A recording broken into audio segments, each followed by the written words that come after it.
Hello dear students, welcome to the online education of class 7 science. Dear students, we are studying the lesson that is circulation, in plants as well as animals. So later on we also discussed about the excretory system in human body, and we studied the structure and the functioning of the human kidneys, and filtration process. So in today's class, let us understand the next concept, that is transport of substances in plants. So let us discuss this concept in today's class.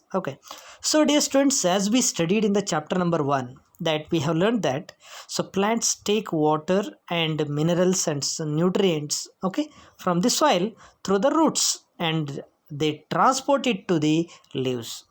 So whatever the minerals and water which is present in the roots from the soil, it is going to be absorbed through the roots, and that will be transported to the leaves. So by using these all raw materials, the leaves prepare the food material for the plant body. So using the water and carbon dioxide during the photosynthesis process. So during the process of photosynthesis, so it uses the raw materials like water, carbon dioxide, minerals, or everything. So this we call it as photosynthesis. So already in chapter number 10 that we have studied that food is one of the source of energy. So in chapter 10 we have studied that food is a source of energy. So every cell of an organism gets energy by the breakdown of glucose. So every cell in the human body, so any body, any organism, so every cell of any organism gets energy by the process of breakdown of glucose. So that's why food is the main source of energy, and that energy the animal gets, an organism gets, in every cell by breakdown of glucose, and it gets its energy. So the cells use this energy, whatever the energy they got, no, the cells use this energy to carry out vital activities of life. So whatever the important activities of life are there, so those all activities of the life is carried out by this energy which the cells produce. So the cells, they produce the energy, and that energy is used to carry out different vital functions or activities of the human body of an organism.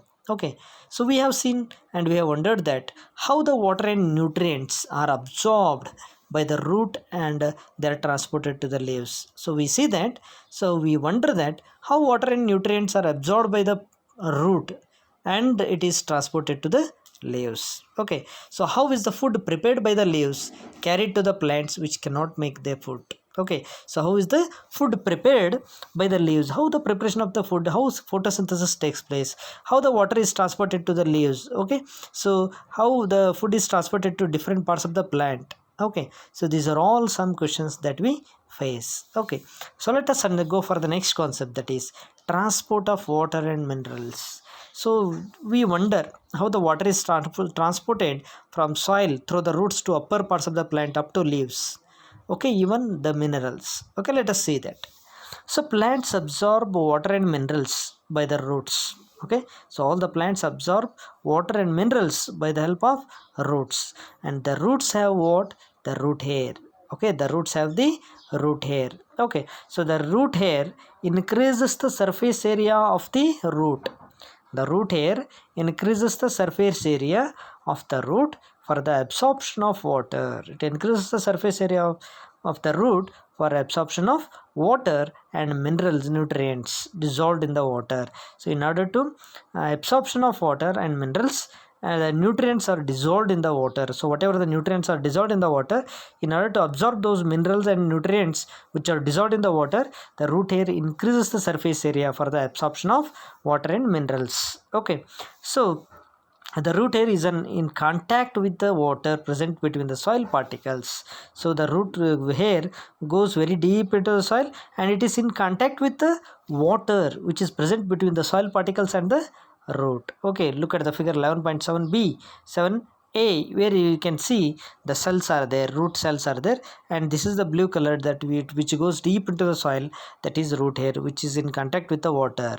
From which the hair is from which the water is present between the soil particles.